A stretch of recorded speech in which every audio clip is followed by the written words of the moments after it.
Nobody wins afraid of losing, and the hard roads are the ones worth choosing. Welcome to Wandering the Wild Mess with Heather Morgan. I am so happy you're here. Today, I want to talk about something that's been weighing on my mind. Those first lines that I introed with were song lyrics to Chris Stapleton's Starting Over. And starting over has been something that I have been very much thinking about lately because I'm in a place where I realize more than ever, I don't know what I'm doing.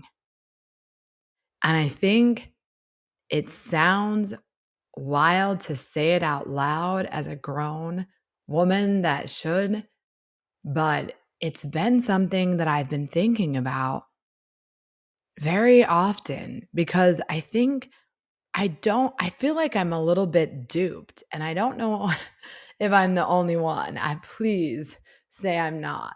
That there's like this thought that I had that there was just going to be and some point in time where I'd understand it all and would figure out and it would just come to me. And I've said that before, but it continues to weigh on my mind because I think about growing up and how we're all like, these are the things. And we're like waiting for everything to make sense. And it kind of just doesn't. But it's not negative, and I never want to think of it that way. But I was reflecting back into my marriage recently, and I've held a lot of guilt for not being, I don't know, a better partner for some of the time. And I realized one of the reasons that there's probably many reasons, but one of the reasons that I wasn't the partner I inspired to be moving forward is because I just took life so seriously. And I think sometimes we get fixated on this image of having it all together and all these things that if anything disrupts that image or our expectations or the picture we're trying to paint, and then it doesn't go as planned, we have these like expectations and they're just really just so extreme that instead of just letting things roll off our shoulder and being like, okay, and like laughing with your partner, like, well, I guess that's not how it was supposed to go. It's like, how could you ruin this idea that I had and I thought it was going to go this way? And there's all this blame of like, this other person was supposed to make everything perfectly and exactly how you thought it should be and make it easy all the time. And I 100% agree that your partner should make life feel better, but they're never going to be able to be perfect. And they're never going to be able to read your mind and do exactly what you're thinking they should do without you telling them. And that's just never going to be something. And I think like growing up, I saw my parents in a very loving and caring relationship. But I think that if I could, I don't know, they were a whole different personality. Cause I was going to say, I think if I could talk to my dad now, he'd be like, I just kind of, my mom's great, but he was very patient and just kind of let her do her thing and let her, get upset about things and just kind of let it be.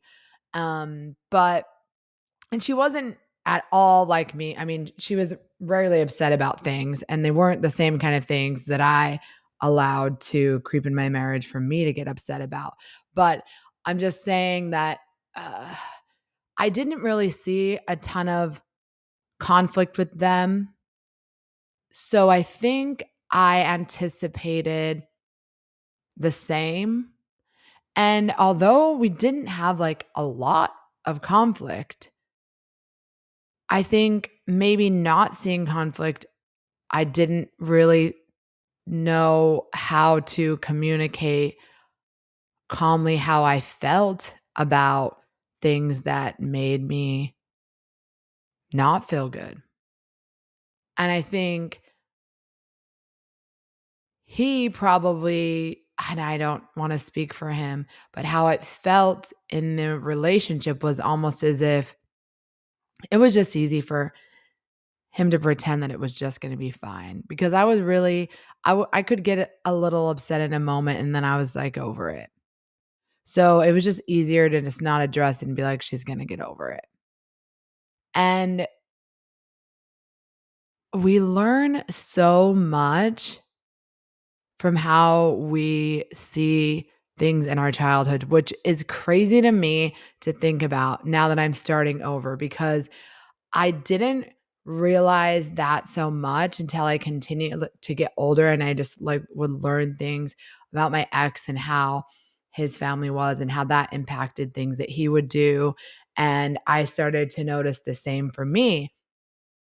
But I think you're always trying to kind of, like, not be in those thoughts because they seem overwhelming. To, like, think about, "Why does this bother me? Why does this trigger me? Why is this something?" And I wish I would have been more mindful of those things, but especially when you get with someone really young, I think you're growing up together and you just don't realize all of the things that need to happen or the ways you need to communicate. So, like, I thought of this analogy the other day, and I hope it's helpful for anyone thinking about, a future with someone or in one today or starting over like me. Really, it was like we were building this house, but we didn't know how to build one. So we were just like, we've kind of seen people do it. He's seen his parents. I've seen mine. We've seen, some family members and other couples of our friends of our parents. Like, we'll figure this out. And we're just picking up, we're building this house. And we eventually we get there, we're married, the house is built, here we are. And then as we're living in it, we're like, oh, dang it. We probably should have done this. The foundation's not really that stable because we didn't know that we needed to do X, Y, and Z. So, should we go back and fix that? And then we're just like, no, it'll be fine. No, it'll be fine. And so every time something that we built the foundation of when we had no idea what we're doing is falling apart or kind of breaks or isn't working how it should, we're just like, it'll be fine. The house is still standing." And then one person says, "Hey, you know what? Maybe we should work on this weekend. It's probably a good idea. It looks like it's gonna fall over soon." And the other person's like, it's fine. It'll be fine." Until the whole house just starts to crumble. And there's just so much work that's been pushed aside that needs to be done in order for that house to even stay put. I mean, it's literally could crash down at any time. And I think that's what it feels like to be and build a marriage or relationship when you aren't willing to address that sometimes you build things the wrong way and you have to go back and fix them. Or otherwise, you're just gonna have a whole bunch of leaky faucets and, uh, I don't know anything about building houses, but, things broken in the foundation that you are gonna have to fix, or it's like, at this point, like, should I just get a new house? Like, let someone else I mean, I think it's a wash at this point, and that's kinda what it felt like, and I feel bad even saying it because I know so many people are great at putting so much work into their marriage, and they have the time and love and desire to fix up that pretty much condemned home.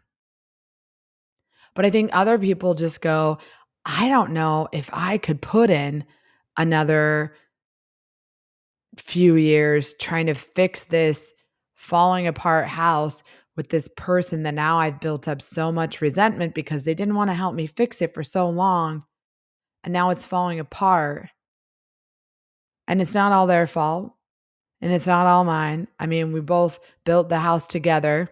We both chose not to fix it together.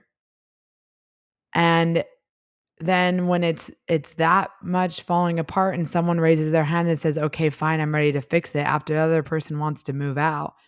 It's kind of like once you made that decision to let the house go, you're not gonna make the decision very likely to come back in and start fixing it.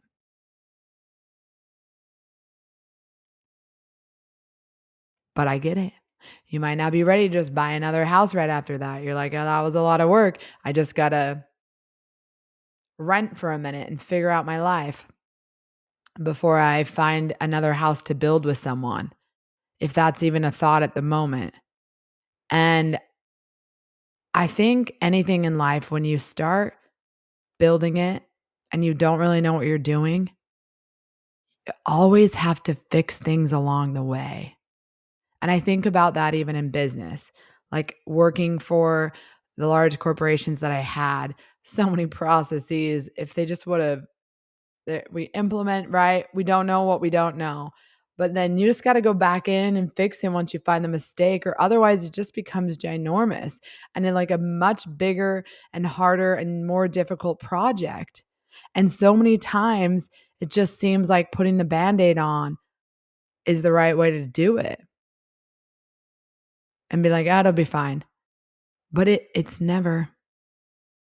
It's you gotta stop and do the work when the work needs to be done.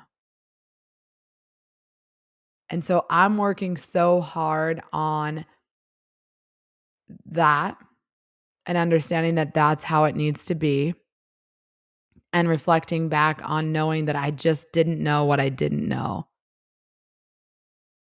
But just like anything else that breaks, I mean, you can walk away and you can get a new one. You can try to fix it. Like you have so many options and you just have to choose the right thing for you. I would be someone that would have said before I was divorced that you should try to work it out through whatever. But now I have completely understand as I wander through this wild mess that some things are just not meant for us.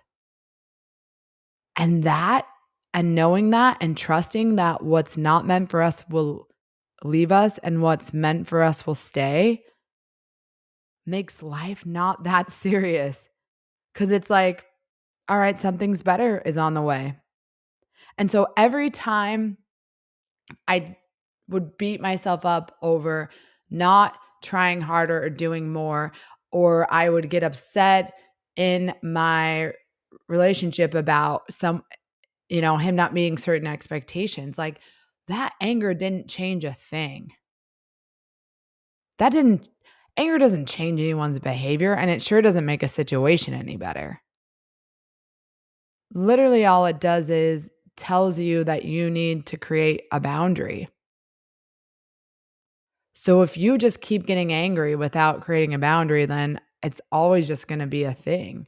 You're always going to be mad because you're not even the whomever you're mad at doesn't even know why. And I don't know why I was insane for so long to not realize that. Like it's kind of crazy to even think about. And I'm definitely not blaming me. I don't think I'm blaming anyone. I think that's just life. And we're all, like I said, like wandering this wild mess and we're like trying our best. And it doesn't even matter. We get older and wiser, but we don't get perfect. We still have things that we're not going to know and we're not going to have faced yet. And it's going to be new and we're going to have to learn. But if we choose to just pick anger and resentment and all these things instead of just like life happens. And I'm not saying anger can't be valid and a feeling and emotion. Like people can still hurt you, but just think it doesn't really change where you're going. I want to tell you how much I'm so trusting in everything always working out because I hope that as you wander this wild mess, you realize that it's just not that serious. And we're gonna make it up the mountain. How far or how high up the mountain we get depends on how many years we have left in this life. But we're gonna make it up as long as we keep going. The only way that we don't is if we stop. And we don't know what's in store. I'm trying to really, right now, in this piece where I'm starting over, I've been doing so much soul searching to just try to understand what is supposed to happen now. I think it was so necessary for me to have this moment in time to kind of reflect back because I think, and I'm no judgment, that I knew other people that just jumped into relationship and relationship, and going from a marriage to another relationship. And I don't think that I think if I did that, I wouldn't have had this like awakening that I had to really understand that I have to absolutely love my life and myself. We all do. We're that is the key I've learned to the happiest life possible is for you to really feel like you are the love of your life. And you don't have to be the only love of your life, but you have got to at least be one of them. If you love who you are, what you're doing, what life brings you, who you choose to spend your time with, the times that you order yourself a coffee in the morning, your favorite one, just because you love yourself. I'm treating myself. Those moments where you take time to do something that you enjoy and you just love doing things for yourself. I think a lot of people get worried like, oh, people are going to be alone. They don't know how to like be in relationships anymore. It's I mean, I guess that's not some people. I don't know. I read way too many comments because I'm very interested in what random strangers that I don't even know are just deciding to comment, I guess. And I feel like there's like this weird, like either people are like, oh, love is dead. This, that doesn't exist anymore. But I don't really think that that's true. I think what's really been the challenge is that people have, and maybe not everyone, but the focus needs to be on just truly loving yourself and then realizing that love is the most beautiful and powerful thing in this whole world. And so loving another human is just an extension of the amazing feeling it is to love yourself. Isn't that kind of wild to think about? Like love is just a really scary emotion though. And I think that, and I saw this the other day. I shouldn't steal it. And yes, it was a TikTok, but it was so so true. Like she was just saying, like, what, I met someone I really like him, but like, what if it doesn't work out? And it's like, what if it doesn't? But what if it does? And we all know that. But like, if it doesn't, something's better. And I realized that about everything in life. every opportunity or everything has always worked out as it should, even when I didn't realize at the time why. Even when in the moment it was devastating, it still ended up working out. I have a story that I feel like I should share. And I'll keep it as high level as possible because you're still here listening at this point in the podcast. But in my marriage, there was something that I so badly wanted. And it became something that I don't even know if I wanted it or I wanted the picture of it to be. And it was something that got taken away from me a couple of times, and I didn't really understand.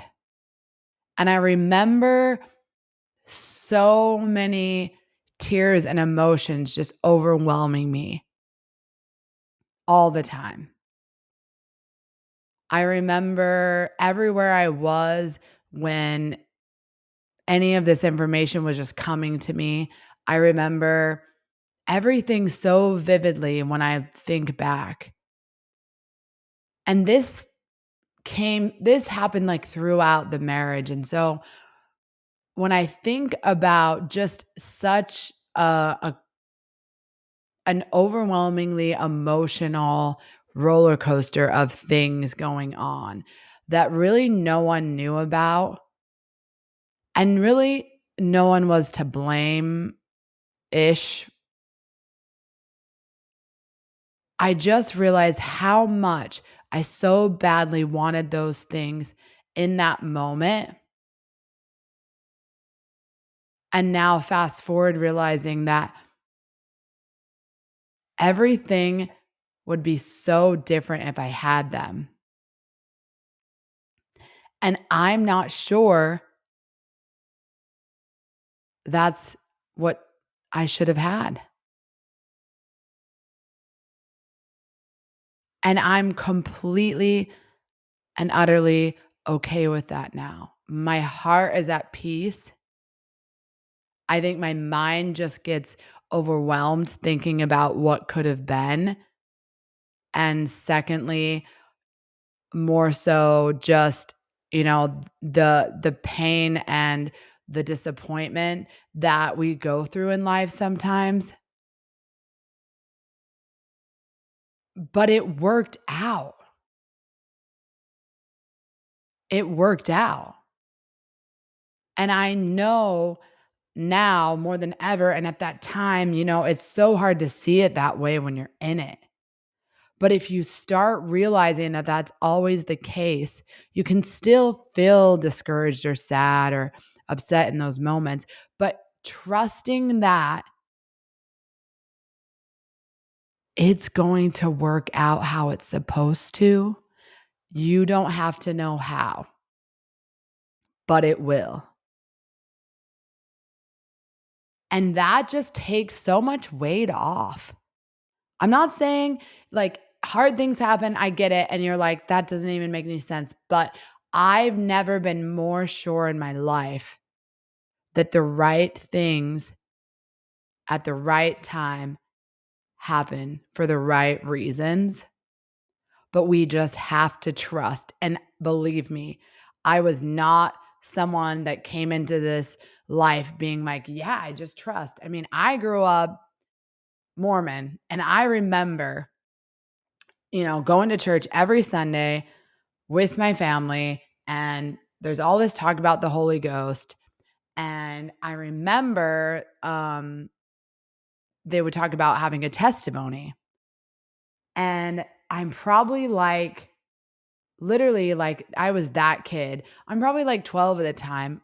And I remember like asking my dad, so, dad, like, everyone at church has a testimony. When am I getting one of those? And he's like, You'll get one when, when the time's right, you'll know. And I remember I kept waiting and I kept asking questions like, like, wait, so this guy was in the woods and he found these golden plates and so I'd out and the and the teacher would, oh my gosh, like get this girl out of here. And I'm just very logical child and nothing really made sense the way that I was expected to. And I remember talking about my family about this, like even my grandfather. I remember before he passed away and he was very strong in his belief of the church. And I said, well, Grandpa, what if you find out tomorrow that the church isn't even true and you did all these things and you did what they said? And he said, well, even if I find out that the church isn't true, I would still feel like this is the right way to live. So I'd be okay with it. And I think I didn't realize then. I mean, I knew his faith was so strong, and I think I was probably 16 at the time and just envious of someone being so sure of something that that's the way they wanted to live. Maybe not envious at 16 per se, but the more I thought about it as I got older. And now when I think back, it's like faith and trust that it all works out is kind of where it's at.